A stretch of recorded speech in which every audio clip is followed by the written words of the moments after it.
Friends, welcome back to my channel. എല്ലാവരുടെ അഭിപ്രായങ്ങൾ രേഖപ്പെടുത്താൻ മറക്കരുത്. പിന്നെ സബ്സ്ക്രൈബ് ചെയ്യാത്തവരുണ്ടെങ്കിൽ സബ്സ്ക്രൈബ് ചെയ്തേക്കാം. കലിപ്പൻ്റെ പൂച്ചക്കണ്ണി പെണ്ണ് ഭാഗം 42. രചന ഫൗസിയ നൗഷാദ്. പുലർച്ചെ ജനൽ കമ്പിയിൽ തലചായ്ച്ചു നിൽക്കുമ്പോൾ തുമ്പിയുടെ കണ്ണുകളിലെ കണ്ണുനീർ വറ്റിയിരുന്നു. പണ്ട് തൊട്ടേ മനസ്സിൽ കൊണ്ടു നടന്ന ആ ഫെയറി ടെയിൽ കഥകളിലെ രാജകുമാരിയെ പോലെ ഒരു ജീവിതമായിരുന്നു അവൾ സ്വപ്നം കണ്ടിരുന്നത്. പക്ഷെ നേരം പുലർന്നത് വല്ലാത്തൊരു യാഥാർത്ഥ്യത്തിലേക്കാണ്. തണുത്ത കാറ്റടിച്ചിട്ടും അവളുടെ ഉള്ളിലെ തീ കെട്ടിരുന്നില്ല.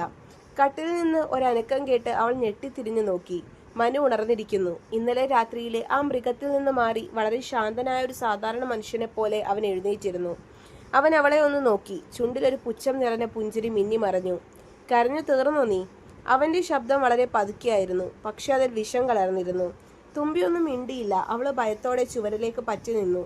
മനു അവളുടെ അടുത്തേക്ക് വന്നു. അവളുടെ താടിയിൽ പിടിച്ച് മുഖം ഉയർത്തി.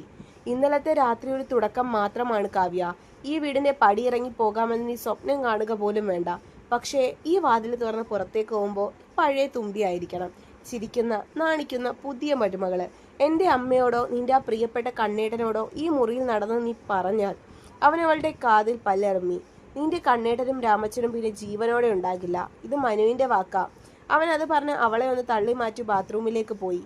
തുമ്പി സ്തംഭിച്ചു നിന്ന് പോയി. കണ്ണേട്ടനെ അപായപ്പെടുത്തുമെന്ന ഭീഷണി അവളെ പൂർണ്ണമായും തളർത്തി. കണ്ണാടിക്ക് മുന്നിൽ ചെന്നു നിന്ന് അവൾ തന്റെ പ്രതിബിംബം കണ്ട് ഞെട്ടി. കഴുത്തിലും തോളടിക്കിലുമെല്ലാം ചുവന്ന പാടുകൾ. അവൾ വേഗത്തിൽ പൗഡർ കൊണ്ടും സാരി തലപ്പ് കൊണ്ടും ആ മുറിവുകൾ മറച്ചു പിടിക്കാൻ ശ്രമിച്ചു. കരഞ്ഞു കലങ്ങിയ കണ്ണുകൾക്ക് താഴെ കൺമഷി കുറച്ച് കട്ടിയിൽ എഴുതി. സന്തോഷവതിയായൊരു നവവധുവിന്റെ മുഖം മൂടി അവൾ സ്വയം എടുത്തണിഞ്ഞു. വാതിൽ തുറന്ന് പുറത്തേക്ക് വരുമ്പോൾ കാലുകൾ വിറയ്ക്കുന്നുണ്ടായിരുന്നു. എവിടേക്കോ വല്ലാത്ത വേദന. ഹാളിൽ ഗായത്രിയമ്മ നിലവിളക്ക് കത്തിച്ച് പ്രാർത്ഥിക്കുകയായിരുന്നു. തുമ്പിയെ കണ്ടത് അവരുടെ മുഖം വിടർന്നു. മോളെ, നേരത്തെ എഴുന്നേറ്റോ? വാ നീ വിളക്ക് നിന്ന് തൊഴിൽ പ്രാർത്ഥിക്ക്. ഗായത്രിയമ്മയുടെ സ്നേഹം കണ്ടപ്പോൾ തുമ്പിക്ക് പൊട്ടിക്കരയാൻ തോന്നി. ഇത്രയും സ്നേഹമുള്ള ഈ അമ്മയുടെ വയറ്റിലാണോ ആ ക്രൂരൻ ജനിച്ചതെന്ന് അവൾ അത്ഭുതപ്പെട്ടു. അവൾ കണ്ണുകൾ ഇറുക്കി അടച്ച് വിളക്കിന് മുന്നിൽ തൊഴുതു നിന്നു. എൻ്റെ കണ്ണേടനെ ഒന്നും ചെയ്യലേ ഭഗവാനെ എന്ന് മാത്രമായിരുന്നു ആ മനസ്സിലെ പ്രാർത്ഥന. രാത്രി നല്ല ഉറക്കം കിട്ടിയോ മോളെ? മനുവിന് നല്ല തലവേദനയുണ്ടെന്ന് ഇന്നലെ പറഞ്ഞിരുന്നു. ഗായത്രിയമ്മ സ്നേഹത്തോടെ ചോദിച്ചു. ഉറങ്ങിയമ്മേ. തുമ്പി വളരെ പണിപ്പെട്ട ഒരു ചിരി വരുത്തി പറഞ്ഞു. അപ്പോഴാണ് ടീപ്പോയിൽ ഇരുന്ന തുമ്പിയുടെ ഫോൺ ശബ്ദിച്ചത്. സ്ക്രീനിൽ തെളിഞ്ഞ പേര് കണ്ടതും അവളുടെ ഹൃദയം വല്ലാതെ മിടിച്ചു. കണ്ണേട്ടൻ. അവൾ വിറയ്ക്കുന്ന കൈകളോടെ ഫോൺ എടുത്തു. കോൾ അറ്റൻഡ് ചെയ്യുന്നതിന് മുമ്പ് പിന്നിലൊരു കാൽപെരുമാറ്റം കേട്ടു. തിരിഞ്ഞു നോക്കുമ്പോൾ മനു അവിടെ നിൽപ്പുണ്ട്. അവന്റെ കണ്ണുകളിൽ മുന്നറിയിപ്പുണ്ടായിരുന്നു. തുമ്പി ഫോൺ ചെവിയിലേക്ക് വെച്ചു. ഹലോ കണ്ണേട്ടാ. അവളുടെ ശബ്ദം നേരിയ തോതിൽ ഇടറി. തുമ്പിമോളെ, എന്താണ് ഇത്ര വൈകിയത് ഫോൺ എടുക്കാൻ? നീ ഉറക്കമായിരുന്നോ? മറുതലയ്ക്കൽ കണ്ണന്റെ സ്നേഹം നിറഞ്ഞ ശബ്ദം കേട്ടപ്പോൾ അവളുടെ തൊണ്ടയിൽ ഒരു ഗദ്ഗതം കുരുങ്ങി. അവൾ ഉച്ചയ്ക്ക് നിലവിളിക്കാൻ തോന്നി. അല്ല കണ്ണേട്ടാ, ഞാൻ എഴുന്നേറ്റിരുന്നു. എന്താ മോളെ മുഖം ശബ്ദം വല്ലാതിരിക്കുന്നേ? കരയുകയായിരുന്നോ നീ? അവിടെ ആരെങ്കിലും വല്ലതും? കണ്ണന്റെ സ്വരത്തിൽ പരിഭ്രമം കലർന്നിരുന്നു. പന്തലിൽ വെച്ച് മനുവിന്റെ മുഖത്ത് കണ്ട ഭാവമാറ്റം അവന്റെ മനസ്സിൽ അപ്പോഴും ഒരു ഭയമായി നിൽപ്പുണ്ടായിരുന്നു. മനു അവളുടെ തൊട്ടരികിൽ വന്നു നിന്നു. അവന്റെ ചുണ്ടിൽ ആ ക്രൂരമായ ചിരി ഉണ്ടായിരുന്നു. തുമ്പി വേഗം കണ്ണുനീർ തുടച്ചു. അല്ല കണ്ണേട്ടാ, അത് രാവിലെ എഴുന്നേറ്റതിന്റെയാ. എനിക്കിവിടെ ഭയങ്കര സന്തോഷാ കണ്ണേട്ടാ. ഗായത്രിയമ്മയും മനുവേട്ടനും ഒക്കെ എന്നെ പൊന്നുപോലെയാ നോക്കുന്നത്. ആ വാക്കുകൾ പറയുമ്പോൾ അവളുടെ ഹൃദയം നുറങ്ങുന്നുണ്ടായിരുന്നു. സത്യമാണോ തുമ്പി? മനുവിന് നിന്നോട് ഇന്നലെ ഒരു ദേഷ്യം ഉള്ളതുപോലെ എനിക്ക് തോന്നി. ഒന്നുമില്ല കണ്ണേട്ടാ, അതൊക്കെ കണ്ണേട്ടന്റെ തോന്നലാ. എനിക്കിവിടെ ഒരു കുഴപ്പവുമില്ല. ഞാൻ ഇടയ്ക്ക് അങ്ങോട്ട് വരും. കണ്ണന് വല്ലാത്തൊരു ആശ്വാസം തോന്നി. എന്നാൽ ശരി മോളെ, നീ അമ്മയോടും മനുവിനോട് സംസാരിക്ക്. ഞാൻ പിന്നെ വിളിക്കാം. ഫോൺ വെച്ചതും മനു അവളുടെ തോളിലൂടെ കൈയിട്ട് ഗായത്രിയമ്മയെ നോക്കി ചിരിച്ചു. കണ്ടോ അമ്മേ, ഇവിടുത്തെ വിശേഷങ്ങളൊക്കെ അപ്പോഴേക്കും വിളിച്ചു പറയുകയാ കക്ഷി. ഗായത്രിയമ്മയും അത് കേട്ട് സന്തോഷത്തോടെ ചിരിച്ചു. മനുവിന്റെ ആ അഭിനയം കണ്ട് തുമ്പിക്ക് ഓക്കാനം വരുന്നുണ്ടായിരുന്നു. പണ്ട് താൻ വെറുത്തിരുന്ന ഹോസ്റ്റൽ ജീവിതം ഇതിലും എത്രയോ ഭേദമായിരുന്നു എന്നവൾ ചിന്തിച്ചു പോയി.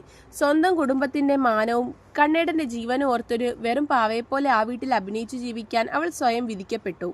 പക്ഷെ അവൾക്ക് മനസ്സിലാകാത്തത് അതല്ല. കോളേജിൽ പഠിക്കുമ്പോൾ സ്നേഹം തുളുമ്പിയിരുന്ന മനുവേട്ടന് പെട്ടെന്നൊരു ദിവസം കൊണ്ട് എങ്ങനെ മാറ്റം വന്നു? അതിന്റെ കാരണം എന്താ? അപ്പൊ തന്നെ മുന്നിൽ അഭിനയിക്കുകയായിരുന്നു. എല്ലാം അവൾക്ക് അവനോട് ഉറക്കി വിളിച്ച് ചോദിക്കണമെന്നുണ്ട്. പക്ഷേ ഇപ്പോൾ അവന്റെ മുഖം കാണുമ്പോൾ തന്നെ പേടിയാണ് വരുന്നത്. തുമ്പിയുടെ ആ പേടി മനു നന്നായി ആസ്വദിക്കുന്നുണ്ടായിരുന്നു. അമ്മയുടെ മുന്നിൽ ഒരു നിമിഷം അവൻ വളരെ സ്നേഹമയനായ ഭർത്താവായി അഭിനയിക്കും. പിറ്റേ ദിവസം ആരും കാണാത്തപ്പോൾ അവന്റെ നോട്ടത്തിൽ പക തിളയ്ക്കും. അമ്മേ, ഞാൻ ഓഫീസിലേക്ക് പോവുക. കല്യാണത്തിന്റെ ലീവൊക്കെ കഴിഞ്ഞില്ലേ? ഇന്ന് കുറച്ച് പ്രധാനപ്പെട്ട മീറ്റിംഗ് ഉണ്ട്. മനു ചായ കുടിച്ചു കഴിഞ്ഞു പറഞ്ഞു. അതെന്താ മനു, കല്യാണം കഴിഞ്ഞിട്ട് ഇന്നലെയല്ലേ ആയുള്ളൂ, ഇന്നുകൂടി നീ ലീവ് എടുക്കണ്ടേ? ഈ പെൺകുട്ടി ഇവിടെ ഒറ്റയ്ക്കല്ലേ? ഗായത്രി അമ്മ ചോദിച്ചു. അമ്മയുള്ളപ്പോ അവൾക്ക് ഒറ്റപ്പെടൽ തോന്നില്ല അല്ലേ കാവ്യേ? മനു തുമ്പിയെ നോക്കി. ആ നോട്ടത്തിൽ ഒന്നും മിണ്ടിപ്പോകരുതെന്നൊരു താക്കീതുണ്ടായിരുന്നു. അതെ അമ്മേ, മനുവേട്ടൻ പൊക്കോട്ടെ, എനിക്ക് അമ്മയുടെ കൂടെ ഇരുന്നാൽ മതി, അവള് വളരെ പണിപ്പെട്ട് പറഞ്ഞു. മനു കാറെടുത്ത് പോയി കഴിഞ്ഞപ്പോൾ തുമ്പിക്ക് വല്ലാത്തൊരാശ്വാസം തോന്നി. അവൾക്ക് ഗായത്രിയമ്മയുടെ ഒരുപാട് കാര്യങ്ങൾ ചോദിച്ചറിയണമെന്നുണ്ടായിരുന്നു. പക്ഷെ എന്ത് ചോദിക്കണം, എങ്ങനെ തുടങ്ങണം എന്നവൾക്ക് അറിയില്ലായിരുന്നു. അവൾ പതുക്കെ അടുക്കളയിലേക്ക് ചെന്നു. ഗായത്രിയമ്മ എന്തൊക്കെയോ പണികളിലായിരുന്നു. അമ്മേ, ഞാൻ എന്തെങ്കിലും സഹായിക്കണോ? അവൾ ചോദിച്ചു. വേണ്ട മോളെ, നീ പോയി ഇരിക്കുക, പുതിയ കുട്ടിയല്ലേ, കുറച്ചു ദിവസം കഴിഞ്ഞ് പതുക്കെ അടുക്കളയിൽ കയറിയാൽ മതി, ഗായത്രിയമ്മ ചിരിച്ചുകൊണ്ട് പറഞ്ഞു. തുമ്പി അവിടെ നിന്നൊരു കസേര എടുത്തിരുന്നു. അവളുടെ കണ്ണുകൾ ഗായത്രി അമ്മയുടെ കഴുത്തിലെ പഴയ ഒരു താലിമാലയിലുടക്കി. അത് കണ്ടപ്പോൾ അവൾക്ക് തന്റെ അച്ഛൻ സനോജ് നൽകിയ പഴയ മാല ഓർമ്മ വന്നു. അമ്മേ, അവൾ പതുക്കെ വിളിച്ചു. ഈ വീട്ടിൽ അമ്മയും മനുവേട്ടനും ആമിയും മാത്രമേ ഉള്ളോ? ഗായത്രി അമ്മ ഒന്ന് നിശ്വസിച്ചു. അവരുടെ മുഖത്ത് ചെറിയൊരു സങ്കടം പടർന്നു. ചിത്തു ഇവിടെ ആയിരുന്നു മോളെ, കല്യാണം കഴിഞ്ഞത് പിന്നെ അവൻ ഫ്ലാറ്റിലേക്ക് മാറി. അവർക്ക് രണ്ടാൾക്കും ഡ്യൂട്ടിക്ക് പോകാനൊക്കെ അതാ എളുപ്പം. ഇന്നലെ രാത്രി തന്നെ അവർ പോയി, ലീവില്ലത്രേ, ഇന്ന് വൈകിട്ട് വരും. അല്ലമ്മേ, മനുവേട്ടൻ്റെ അച്ഛനെന്താ പറ്റിയേ? തുമ്പിയുടെ ചോദ്യം കേട്ടപ്പോൾ ഗായത്രിയമ്മയൊന്ന് ഞെട്ടി. തുമ്പിയെല്ലാം അറിഞ്ഞിട്ടാണോ ചോദിക്കുന്നത് എന്നവർക്ക് ഒരു നിമിഷം തോന്നി. സുഖമില്ലാതെ കിടന്നതാ മോളെ, ഒരുപാടായില്ല, അതിനു മുന്നേ ആള് പോയി. ഗായത്രിയമ്മയുടെ കണ്ണുകൾ പെട്ടെന്ന് നിറഞ്ഞു. അവർ സാരി തുമ്പ് കൊണ്ട് മുഖം അമർത്തി തുടച്ചു. തുമ്പിക്ക് വല്ലാത്തൊരു സങ്കടം തോന്നി. ക്ഷമിക്കണം അമ്മേ, ഞാൻ അറിയാതെ ചോദിച്ചതാ, അവൾ പതുക്കെ പറഞ്ഞു.